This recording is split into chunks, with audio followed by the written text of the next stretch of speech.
Localize em sua Bíblia a primeira epístola de Pedro.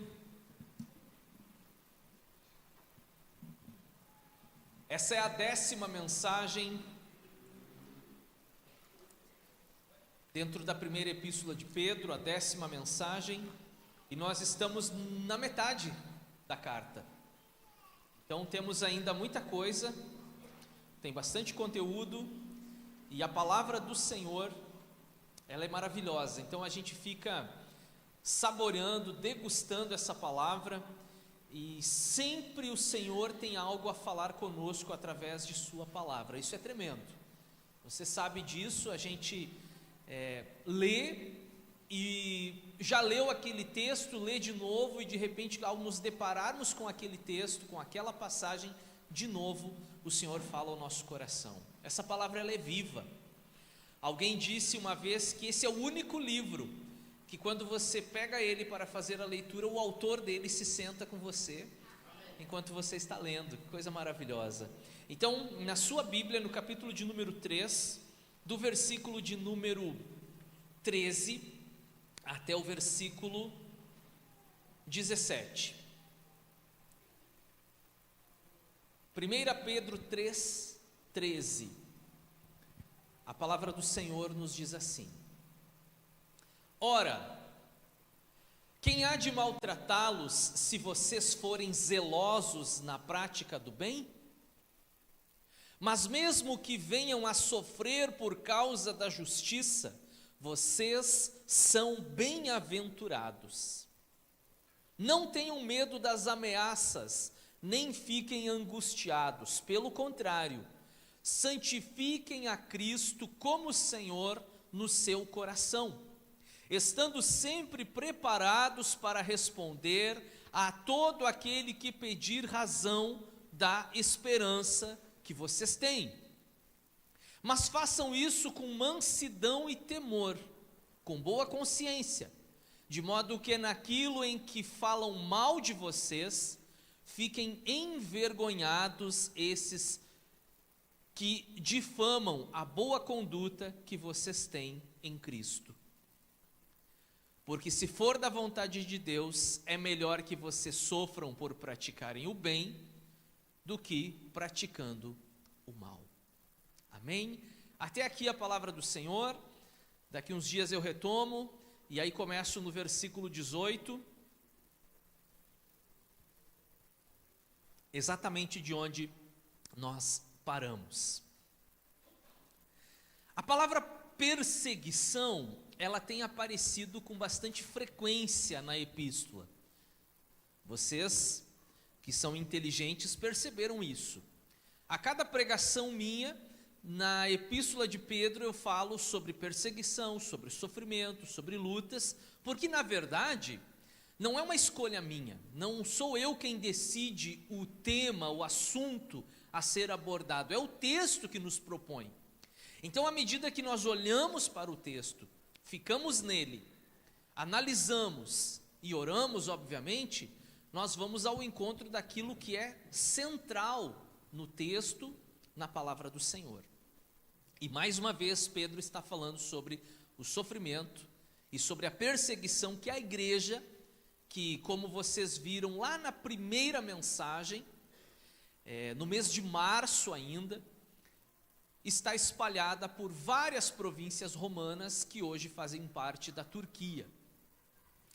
Essa igreja havia saído de casa, esses irmãos tiveram que sair das suas cidades, das suas casas. Provavelmente eles estavam em Roma quando tudo isso aconteceu, quando se acirrou uma perseguição contra os cristãos. E agora eles estão perambulando, vamos dizer assim, e procurando um lugar. Tanto que uma das expressões que Pedro usa justamente para falar da realidade que eles vivem é peregrinos.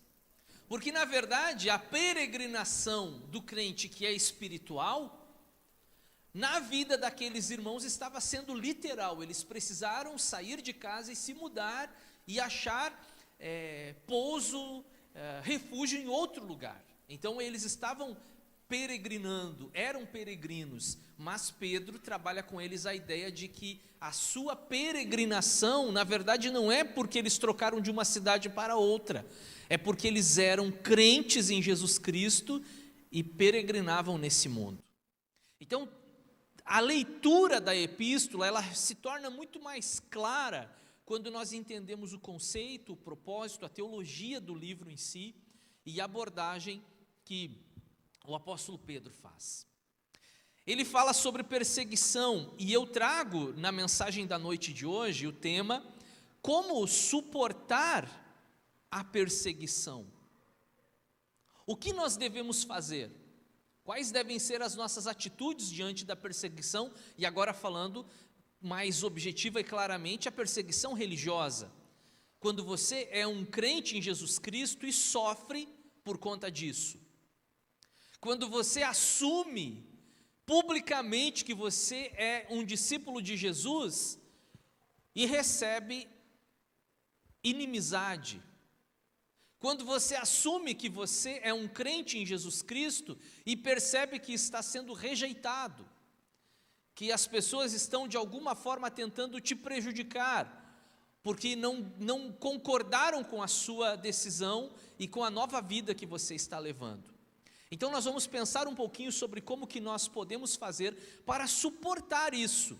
E a gente não sabe por quanto tempo que isso vai acontecer. Alguns irmãos nossos, por exemplo, que estão hoje em países onde o evangelho não é permitido, onde a pregação ela não pode ser pública, assim como nos nossos cultos, eles não sabem quando que isso vai parar, mas de certa forma, eles já nem se preocupam mais com até quando vai a perseguição, porque a perseguição tem acontecido nesses países há décadas, mas isso não tem impedido eles de serem discípulos de Jesus e a igreja de ser igreja. Isso é algo que muitas vezes foge da razão e da nossa compreensão, como que em países onde há liberdade para cultuar a Deus, o culto não é levado tão a sério, e em outros onde há proibição da pregação do evangelho, pois é justamente ali que as pessoas se convertem de verdade e não conseguem viver um dia sequer sem estarem na presença de Deus. Coisas que talvez um dia compreenderemos. O apóstolo Pedro usou uma palavra aqui que vocês vão lembrar dessa palavra. O versículo de número 14. Mas mesmo que venham a sofrer por causa da justiça, vocês serão bem-aventurados. Eu acho que eu já ouvi isso aqui em algum lugar, irmãos. Mateus, capítulo 5, talvez. Versículo 10, quem sabe, alguma coisa do tipo: bem-aventurados aqueles que são perseguidos por minha causa, por causa da justiça, porque deles é o reino dos céus. O apóstolo Pedro provavelmente estava no dia em que Jesus pregou esse sermão, ou como dizem alguns especialistas, esse agrupamento de sermões de Jesus que frequentemente fizera naquela região montanhosa e que depois os evangelistas agruparam tudo entre o capítulo 5 e 7. Se foi assim ou não, não importa. O fato é que a palavra de Deus chegou até nós. Mas Pedro prestou atenção, ouviu isso e entendeu que bem-aventurado é aquele que sofre perseguição por conta da justiça, por conta do nome de Jesus, por pregar o evangelho. A promessa da bem-aventurança era que eles herdariam o reino dos céus, mas na sequência, os versículos 11 e 12 falam sobre regozijarem-se e alegrarem, exultarem, porque o galardão, ou seja, a recompensa desses irmãos será grande. O apóstolo Pedro também fala sobre isso, dizendo que eles são bem-aventurados, que eles receberam essa promessa de Deus sobre as suas vidas. O próprio Senhor Jesus, ele falou também a respeito de um problema que as pessoas enfrentariam, talvez. E que muitas vezes esse problema, essa perseguição, essa rejeição poderia acontecer dentro da própria casa. E quem já passou por isso sabe do que eu estou falando. E Jesus disse em Mateus 10, versículo 33, 36, que os inimigos do homem serão os da própria casa. Isso se cumpre na vida de muitos irmãos nossos, dentro de muitas famílias, onde a pessoa se converte e ela começa a receber a perseguição dentro da sua casa, a rejeição pelo seu cônjuge, pelos seus filhos, pelos seus pais. Muitos jovens se converteram em lares não cristãos e sofreram na pele a dureza do coração daqueles que não aceitam o Evangelho e ainda tentam proibi-lo.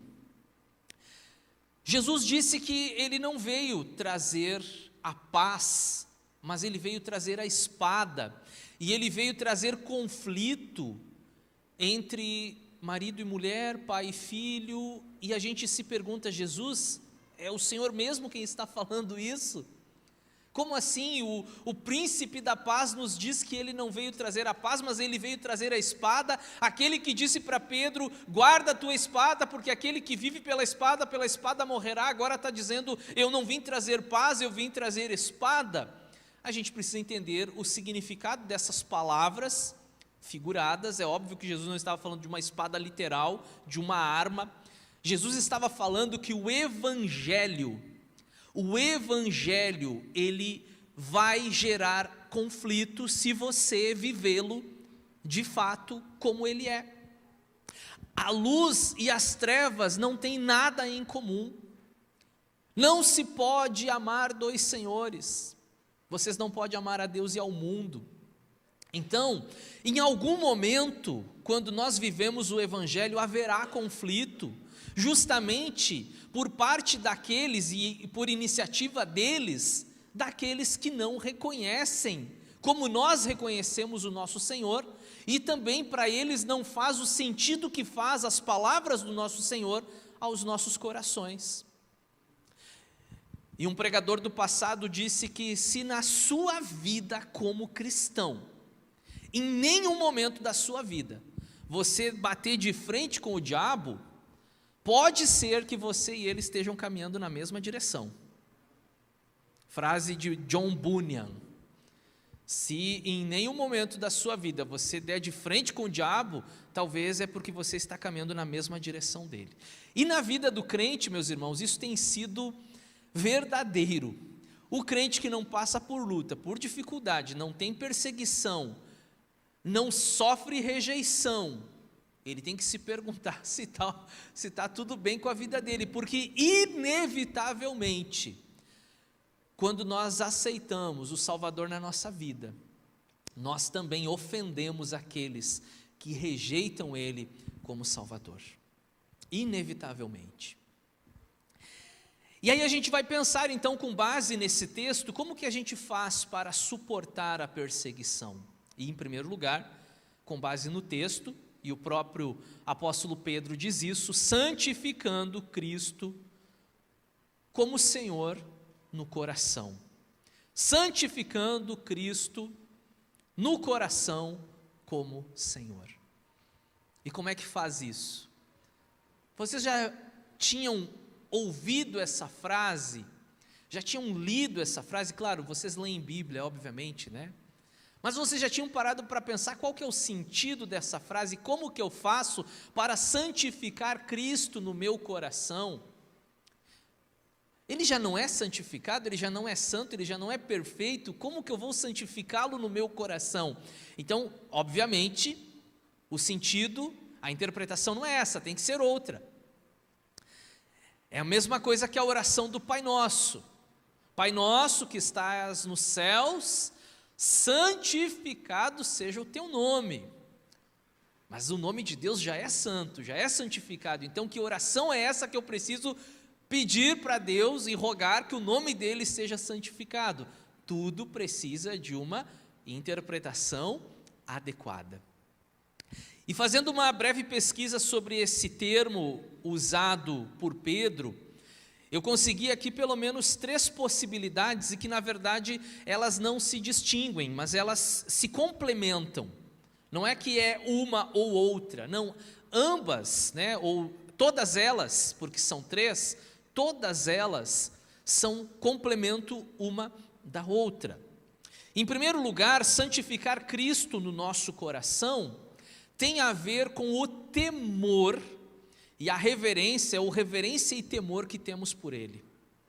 E aí nós precisamos nos perguntar se de fato tememos ao Senhor. E se você fizer um estudo em toda a Bíblia, de Gênesis a Apocalipse, você vai entender que a palavra temor, ela não está relacionada com medo, como muitas pessoas pensam. Inclusive algumas pessoas até, entre aspas, se devotam a Deus por medo.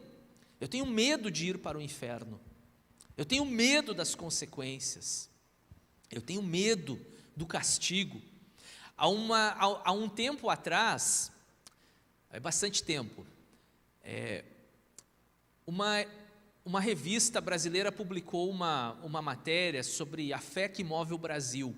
E aí eles trabalharam sobre várias crenças, várias religiões, fizeram pesquisas e tudo mais. E foi muito interessante porque eles entrevistaram evangélicos e perguntaram para os evangélicos por que eles estavam na igreja, por que eles iam ao culto semanalmente. E aí tinha um percentual ali da pesquisa, e esse percentual, esses números, eles eram alarmantes, porque era muito grande o número de respostas que diziam para não ir para o inferno. Irmãos, se alguém entrevistar vocês, pelo amor de Deus, irmãos, não digam que vocês só estão na igreja por medo de ir para o inferno. Pense em uma resposta melhor do que isso, melhor do que essa, pelo amor de Deus, né? O que te trouxe aqui hoje. Então esse temor não tem a ver com ter medo, esse temor tem a ver com a reverência, com o respeito, com a consideração que temos por Ele, e isso precisa acontecer internamente. Santifiquem Cristo como Senhor do coração de vocês. Ele precisa ter esse espaço de consideração no meu coração. A segunda possibilidade de resposta é estando atentos a Ele. Santifiquem Cristo como Senhor no coração de vocês. Era como se fosse uma possibilidade de você ser vigilante, mais ou menos assim. E talvez Pedro esteja dizendo a mesma coisa que já foi dita outrora e que outros apóstolos e escritores no Novo Testamento também disseram de modo diferente. Por exemplo, cingindo os lombos. Isso é uma linguagem típica daquela época, onde a pessoa, o trabalhador comum, ele tinha uma roupa comprida, aquelas túnicas compridas, e ele puxava e amarrava a cintura, ficando assim mais na altura do joelho. Normalmente na hora de trabalhar, eles cingiam os lombos. Por quê? Porque amarra na cintura, passa por essa região aqui da lombar, então por isso que é cingir os lombos. Então amarrava a vestimenta na cintura e aí podia trabalhar, plantar, preparar a terra, cortar lenha, etc. e tal, e quando terminava a sua tarefa, então desamarrava e ficava à vontade. Pedro usa essa expressão, cingindo os lombos, ou seja, estejam preparados, prontos, atentos, porque a qualquer momento o Senhor pode nos chamar, e aí nós estamos com os lombos cingidos, prontos para partir, prontos para correr. Foi isso que Moisés falou para os egípcios na noite em que eles saíram, Moisés falou para os israelitas na noite em que eles saíram do Egito, lombos cingidos, a qualquer momento nós vamos partir daqui. Então, santificar Cristo no coração também pode ter esse sentido de estar atento, de estar pronto, de estar preparado.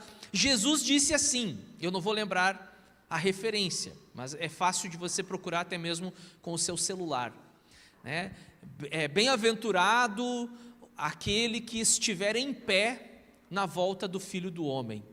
Aí você pensa assim, se eu estiver dormindo, então estou perdido.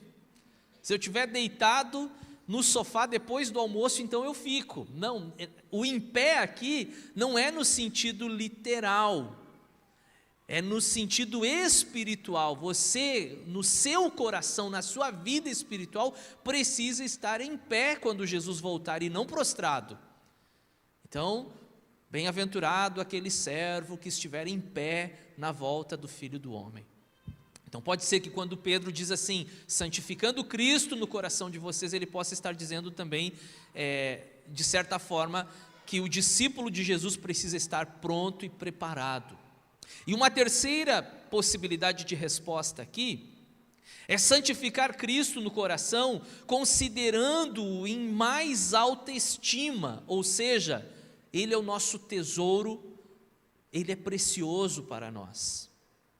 E vocês vão lembrar que o próprio Jesus disse, onde estiver o teu tesouro, ali estará o teu coração.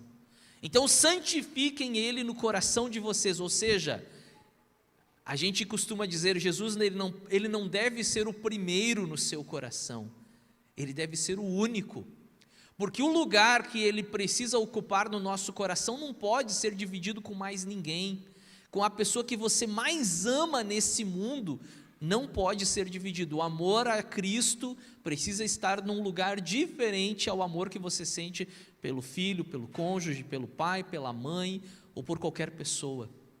Ele precisa ser o único, ele precisa estar santificado no sentido de sagrado, algo que é precioso, é sagrado para você, é Jesus, e ele precisa estar devidamente no seu coração, com esse lugar de honra e de destaque, centralizado na sua vida. E aí Pedro está dizendo que isso é uma maneira de suportar a perseguição. Então, se você é perseguido por conta do Evangelho, pense sobre isso. Como que você vai fazer para suportar? Porque não é fácil você suportar. Não é fácil você receber ameaças. Não é fácil você ouvir piadinhas, críticas, falsas acusações. Não é fácil você passar por tudo isso. E como que eu vou conseguir suportar tudo isso sendo crente em Jesus Cristo? Jesus precisa ser santificado no teu coração. E aí, se Ele é santificado no teu coração, porque você sente e tem temor e reverência por Ele, é porque você está preparado, pronto, alerta, e é porque Ele ocupa um lugar de destaque, porque Ele é o teu tesouro. Essa é a primeira dica que Pedro dá para aqueles que precisam suportar, ninguém quer, né? Mas precisam suportar a perseguição, santificando Cristo no coração como Senhor. Em segundo lugar, ele fala que precisamos responder àqueles que perguntarem a razão da nossa esperança, então respondendo devidamente sobre nossa esperança.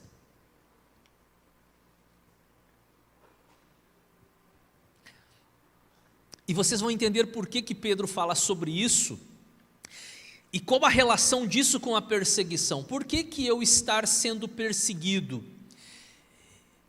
e poder responder àqueles que questionam a minha esperança? Qual a relação entre essas duas coisas? Às vezes parece que não há nenhuma relação, mas se nós entendermos o contexto e a história do próprio Pedro que está escrevendo, ela começa a fazer sentido, porque Pedro, ele foi alguém que passou pela dura e amarga experiência de um dia ter negado que conhecia Jesus. Então, meu irmão e minha irmã, se em algum momento da sua vida você negou que era discípulo de Jesus, servo de Jesus, serva de Jesus, entenda a misericórdia de Deus. Pedro também fez isso, e Jesus o acolheu e o encorajou para que nunca mais fizesse isso. Pode ser que em algum momento você se sentiu desafiado ou tentado a negar que conhecia Jesus, que servia Jesus. Nós ouvimos no retiro agora o testemunho do Carlos. Eu não sei se ele veio hoje, acho que não, né? Não estou vendo o Carlos aqui. O Carlos, que é um dos nossos jovens aqui, ele testemunhou lá no retiro que ele estava passando por um processo seletivo na empresa e que ele tinha passado por todas as etapas, e na última prova, cada um dos candidatos deveria levar um objeto que fosse aquilo que representasse a coisa mais importante na vida dele. E ele pensou imediatamente: eu vou levar minha Bíblia para o processo seletivo. E aí depois ele se perguntou: a Bíblia? Se eu aparecer lá com uma Bíblia, eu vou perder a vaga. Porque cada vez está mais difícil você ser cristão no ambiente de trabalho. Então, se eu levar a Bíblia, eu não passo, vão achar que eu sou louco, fanático, maluco, qualquer coisa desse tipo. Mas ele perseverou, e ele levou a sua Bíblia na mochila, e na hora lá da dinâmica, do treinamento, a recrutadora pediu que cada um colocasse sobre a mesa o objeto mais importante, que representava a coisa mais importante na sua vida, e ele tira da mochila. Ele diz que ainda era uma Bíblia de estudo grande, né? E coloca na mesa. Diz que os outros candidatos olharam assim, né? Aquele olhão arregalado. Cara doido, trazer uma Bíblia para o processo seletivo. No final da história, o testemunho do nosso irmão foi que ele foi contratado. Alguém disse aleluia aqui, mas tem que ser um pouco mais forte. Sabe por quê? Porque depois que ele foi contratado, contaram para ele que só existiam 15 vagas na empresa, e criaram a 16ª vaga só para poder contratar ele. Então, ele não negou Jesus. Estou contando isso, eu nem pedi permissão para ele, né, para testemunhar, depois eu me entendo com o irmão. Então, Pedro está falando a respeito de nós respondermos devidamente àqueles que perguntam sobre a nossa esperança. Em primeiro lugar, nós precisamos nos perguntar: temos esperança? Temos ou não temos esperança? Porque às vezes parece que vivemos como se não tivéssemos. Às vezes a nossa vida cristã, ela é uma vida tão apagada, que parece que não temos esperança nenhuma. Parece que o sacrifício de Jesus na cruz foi uma coisa tão pequena, insignificante, porque nós andamos de arrasto, como diz o gaúcho, né? Andamos de arrasto, não temos aquele entusiasmo, aquela paixão pelas coisas de Deus. Afinal de contas, sejamos sinceros, temos ou não temos esperança? E aí o apóstolo Paulo diz na carta aos Coríntios, na 1ª, capítulo 15, que se a nossa esperança em Deus, ela for apenas aqui, nesse mundo, nas coisas desse mundo, nós seremos e somos os mais miseráveis de todas as criaturas. Sim, irmãos, nós temos esperança. Sim, nós temos, e a nossa esperança está em Deus, e esperança é um dos temas que Pedro tem abordado nessa epístola. Já no começo da epístola, quando eu falei sobre os efeitos que a regeneração produz em nós, um deles os resultados que a regeneração produz em nós é uma viva esperança. Então ele tem falado sobre isso nessa epístola. Segundo, depois de nos perguntarmos se temos esperança, nós precisamos nos perguntar: estamos preparados para falar da nossa esperança? Estamos preparados? Ontem em Sapucaia, na nossa igreja lá, IB Sapucaia, eu estava pregando num culto de jovens, e eu falei um pouquinho sobre Pedro e João indo orar no templo às 3h da tarde, e o rapaz, o mendigo, que era colocado à porta do templo para pedir esmolas, né? Capítulo 3 de Atos você encontra essa história. Vocês lembram que Pedro disse assim: nós não temos nem prata e nem ouro, mas o que nós temos, isso eu te dou. Você tem o que dar? Você tem algo a oferecer? Eu não estou falando agora de dinheiro, não estou falando de mantimento, de ajuda ao necessitado, que é uma outra parte da vida cristã. Mas você, como crente, você tem algo a oferecer àqueles que se aproximam de você? Você tem uma palavra? Você é convicto da esperança que você tem e por conta disso você pode compartilhar dessa esperança com outras pessoas? Não. Pedro disse assim: olha aqui para nós, olha para nós. E aí o homem ficou olhando, pensando: eu vou ganhar uma gorjeta daquelas hoje. Não temos nem prata e nem ouro. Mas o que temos, o que tenho, isso eu te dou em nome de Jesus, levanta e anda. Nós temos, nós estamos preparados para responder. Você está pronto para responder? Não, se alguém te perguntar qualquer coisa, liga para o pastor, ele vai saber responder. Afinal de contas, ele é o pastor da igreja, ele tem que saber responder tudo. Mas Pedro não está dizendo, essa carta ela não foi endereçada aos presbíteros da igreja que deveriam saber responder a todos aqueles que perguntarem a razão da sua esperança. Pedro está escrevendo uma carta à igreja, desde o menor ao maior na igreja, precisa estar pronto para responder a qualquer pessoa que perguntar a razão da sua esperança. Olha, eu não me considero um grande evangelista, tenho até uma certa dificuldade de comunicação, de começar um diálogo, de conversar com uma pessoa, mas sempre que Deus me dá a oportunidade, eu não perco e eu falo, irmãos. Eu lembro no meu primeiro ano de ministério, era 2009, eu não tinha carro naquela época, não tinha veículo, então eu fazia as visitas pastorais, onde eu conseguia ir caminhando, era uma cidade menor, cidade pequena, e quando necessário pegava uma condução, tomava um ônibus. E eu engomadinho, com uma pastinha do lado, de camisa, calça, sapato e aquela pastinha. E eu desci do ônibus e um senhor desceu logo atrás de mim e olhou para mim assim dos pés à cabeça e disse assim: que produto tu vende? Aí na hora me veio na mente, eu disse assim: eu sou representante de um produto de distribuição gratuita. E aí ele ficou curioso, e aí eu falei para ele o que era o evangelho. Ele não quis saber, mas eu estava pronto para responder. A gente precisa estar pronto. Então Pedro está falando sobre que uma das maneiras de suportar a perseguição é estar pronto, respondendo devidamente sobre nossa esperança. Você já parou para pensar que nós vivemos numa era, num tempo de liberdade? Você pode falar de Jesus para todo mundo. E se vier a perseguição?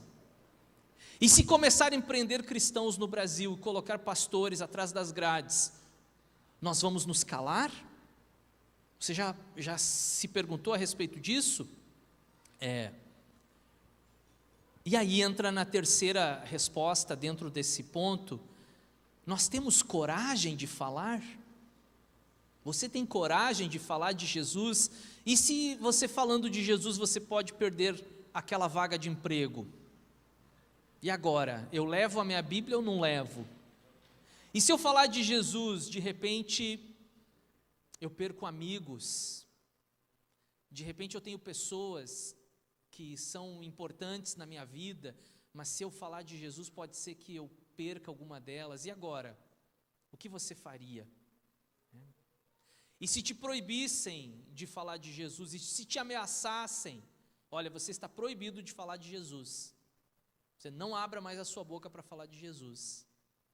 E aí esse Pedro que está escrevendo aqui, teve um momento na sua vida em que ele foi levado diante dos líderes religiosos, e esses líderes religiosos disseram para ele assim: você está proibido de falar de Jesus. Esse era o Pedro que tinha negado Jesus? Isso era fácil para ele? Negar Jesus? É comigo mesmo. Isso eu sei fazer, faço muito bem. 3 vezes, assim, rapidinho. Mas não, ele já não era mais o mesmo, irmãos. Ele já não era mais aquele mesmo Pedro. E aí ele disse assim: olha, nós não podemos deixar de falar das coisas que temos visto e ouvido. Julguem vocês, o que é mais importante, obedecer homens, obedecer Deus, ou obedecer Deus. e não pararam de falar. E quando apanharam por terem falado, eles voltam para casa felizes da vida. Você já imaginou isso? Como dizia o meu pai, assim, tomar umas lambadas e ainda ficar feliz por isso. Sabe o que eles disseram? Que foram considerados dignos de sofrer por conta do nome de Jesus. Para eles isso foi um verdadeiro privilégio. E em terceiro lugar, como suportar a perseguição? E aí Pedro diz o seguinte: com mansidão e temor. Vamos ler o texto, versículo 16. Mas façam isso com mansidão e temor, com boa consciência, de modo que naquilo em que falam mal de vocês, fiquem envergonhados esses que difamam a boa conduta que vocês têm em Cristo. Lembram da última mensagem? Vocês lembram sobre a língua, aquilo que eu falei? Lembram disso? Qual tem sido o nosso falar? Como nós estamos usando as nossas palavras? Pedro falou sobre isso. E agora ele fala que nós devemos responder com mansidão. Ou seja, você não foi, eu repito isso, eu já falei na outra pregação e eu repito, você não foi chamado para amaldiçoar ninguém, você foi chamado para abençoar, foi isso que Pedro disse. Nós não fomos chamados para mandar ninguém para o inferno, nós não fomos chamados para condenar, para trazer o juízo sobre as pessoas, nós fomos chamados para pregar o Evangelho. Agora, o que as pessoas farão com o Evangelho, o que vai acontecer com a vida delas, fica na responsabilidade delas, não na nossa. Não somos nós quem mandamos elas para o inferno, que as odiamos, que as detestamos. Nós somos ensinados que nós não odiamos as pessoas, nós detestamos o pecado. A epístola de Judas diz assim: detestem até a roupa contaminada que eles vestem, mas, se possível, salvem alguns, livrando-os do fogo. Então, o nosso problema, meus irmãos, não é contra as pessoas, é contra o pecado que nós pregamos, é contra o pecado que nós ensinamos, não contra as pessoas. Eu falava lá em São Leopoldo para os irmãos, porque às vezes, como a igreja é um ambiente público, pode aparecer qualquer pessoa, em qualquer condição, vestindo qualquer tipo de roupa, e se isso acontecer, você não fique chocado, né? Aí os irmãos ficam olhando para trás, tipo assim, ninguém vai fazer nada, não tem nenhum diácono para tirar essa pessoa daqui? Não falam, mas é capaz de que pensem, né? E eu falei isso muitas vezes, a igreja está aberta a todos, mas não a tudo. Isso é diferente, concordam? A igreja está aberta a todos, mas não a tudo. Então todos podem entrar, mas nem tudo vai entrar, porque nós vamos olhar para a palavra e vamos corrigir aquilo que a palavra condena, e se a pessoa quiser ficar, aí é uma outra história. Mas a pessoa pode entrar e sair a hora que ela quiser, e ninguém vai fazer cara feia para a pessoa aqui, porque ela é diferente em algum aspecto, não. Você estenda a sua mão, diga bem-vindo, fique à vontade, quer sentar aqui do meu lado? É isso que um crente em Jesus faz. Às vezes é difícil, mas é isso que nós precisamos fazer. Nós precisamos responder com mansidão, tomar cuidado com aquilo que nós falamos, cuidado com o juízo temerário. Você sabe o que é o juízo temerário? Eu só encontro essa palavra na Bíblia, eu não encontro em lugar nenhum mais, né? Temerário, antecipado. Vocês lembram no capítulo 9 de João, que os discípulos olharam aquele mendigo ali e perguntaram assim: quem pecou? Ele ou seus pais, para que ele nascesse cego? Eles não queriam, eles não estavam perguntando, eles já estavam dando a resposta para Jesus. Jesus, marca aqui, é A ou B? Ou seja, eles já anteciparam, já houve um preconceito da parte deles. Se esse cara está nessa situação, só pode ser porque ele pecou, os pais dele pecaram. Às vezes nós somos precipitados no nosso juízo. Você vê alguém na drogadição, você vê alguém no álcool, você vê alguém na prostituição, você se antecipa. Aí você fala alguma coisa que você não deveria falar, você não sabe a história da pessoa. Você não sabe a história. Exerça misericórdia. Olhe com misericórdia para a pessoa. Ore pela vida dela. Se possível, estenda a mão. Não tente dar a resposta, isso aí está assim, desse jeito, por conta disso, daquilo e daquilo outro. Não é nosso papel. E aí Pedro também fala a respeito de uma boa consciência. O que é uma boa consciência nesse contexto aqui? A boa consciência nesse contexto é aquilo que eu já tenho falado repetidamente aqui, quando prego sobre a epístola de Pedro. Há uma diferença entre perseguição por conta do evangelho e consequência pelos nossos pecados e erros. Há uma diferença. E às vezes a gente está dizendo, eu estou sendo perseguido. Mas você está sendo perseguido por conta do evangelho, ou os teus colegas não te suportam mais porque você é o mais fofoqueiro da equipe, por exemplo. Então a gente tem que saber distinguir o que de fato é perseguição por conta do evangelho e o que é consequência das nossas atitudes. E aí Pedro diz assim, vocês precisam lidar com isso com boa consciência. Ou seja, quando eu estiver sofrendo por conta do evangelho, eu tenho que ter a consciência limpa. Eu não fiz mal algum para essas pessoas, a não ser falar de Jesus, amar a palavra de Jesus. Esse foi a única coisa que eu fiz contra eles, eu não fiz nada além disso. Isso é a boa consciência. E aí Pedro diz que nós precisamos responder para essas pessoas, mas como deve ser a nossa resposta? Senta aqui agora que eu vou te provar que eu estou certo. É assim? Nós vamos agora entrar numa discussão, num debate aqui, e o que tiver uma oratória melhor ganha. Não é isso que Pedro está dizendo. Como é que você vence a calúnia, a difamação? Sabe como que você vence isso? Mostra o contrário. E aí essa pessoa que falou mal de você, ela vai passar vergonha, porque aí todo mundo vai dizer, não, o Igor não, Renato não, você está enganado. Então como que você responde? Você responde com atitudes. Você não precisa tentar provar para a pessoa, eu quero provar para vocês que eu sou honesto, é assim que a gente faz. A gente não tenta provar honestidade, a gente não precisa tentar provar fidelidade, a gente não precisa tentar provar qualquer virtude nossa, a gente só precisa vivê-la. E aí, à medida que nós vivemos, nós vamos envergonhando aqueles que falam mal de nós, porque eles não terão motivos justos para falar de nós. Vamos relembrar, irmãos, como que a gente precisa suportar a perseguição, santificando Cristo no coração como Senhor, respondendo devidamente sobre nossa esperança e, por último, com mansidão e temor. Eu quero finalizar essa pregação, e eu já peço que os nossos irmãos da música venham se posicionando aqui. Eu quero finalizar ela lendo um texto com vocês. Lendo um texto. Esse texto é um texto que ele foi encontrado, um manuscrito que foi encontrado no século XV, em Constantinopla.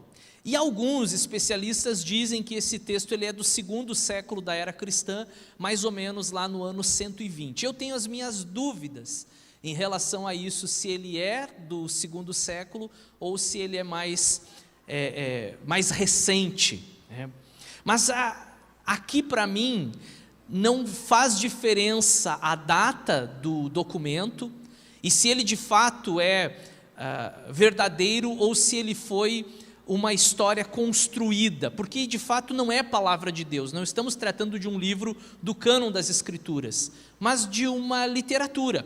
Se chama o Discurso de Matetes a Dioneto. Esse Dioneto provavelmente era um homem ilustre, um gentil ilustre, e o Matetes seria um pseudônimo, não é o nome da pessoa, significaria apenas discípulo. Mas é curioso porque ele é muito parecido com Lucas escrevendo a Teófilo, e por isso que me deixa uma certa dúvida. Mas segundo a história e segundo a tradição, esse escritor que não se identifica, ele escreve a tal pessoa chamada Dioneto para contar como que era a vida dos cristãos para essa pessoa que estava com curiosidade para saber como que os cristãos viviam. E se é verdade ou não, eu não sei, mas o sentido do texto ele é muito verdadeiro para nós hoje. Olha que interessante, vou começar a leitura aqui. Os cristãos, de fato, não se distinguem dos outros homens, nem por sua terra, nem por sua língua ou costumes. Com efeito, não moram em cidades próprias, nem falam uma língua própria e nem têm algum modo especial de viver. Sua doutrina não foi inventada por eles, graças ao talento e especulação de homens curiosos, nem professam, como outros, algum ensinamento humano. Pelo contrário, vivendo em casas gregas e bárbaras, conforme a sorte de cada um, e adaptando-se aos costumes do lugar quanto à roupa, alimento e tudo isso, testemunham um modo de vida admirável e, sem dúvida, paradoxal. Vivem na sua pátria como se fossem estrangeiros. Participam de tudo como cristãos e suportam tudo como estrangeiros. Toda pátria estrangeira é pátria deles, e cada pátria é estrangeira. Casam-se como todos e geram filhos, mas não abandonam os recém-nascidos. Compartilham a mesa, mas não o leito. Estão na carne, mas não vivem segundo a carne. Moram na terra, mas têm sua cidadania no céu. Obedecem às leis estabelecidas, mas com sua vida ultrapassam as leis. Amam a todos e são perseguidos por todos. São desconhecidos e, apesar disso, condenados. São mortos e, deste modo, lhes é dada a vida. São pobres e enriquecem a muitos. Carecem de tudo e têm abundância de tudo. São desprezados e, no desprezo, tornam-se glorificados. São amaldiçoados e depois proclamados justos. São injuriados e bendizem. São maltratados e honram. Fazem o bem e são punidos como malfeitores. São condenados e se alegram como se recebessem a vida. Pelos judeus são combatidos como estrangeiros. Pelos gregos são perseguidos. E aqueles que os odeiam não saberiam dizer o motivo do ódio.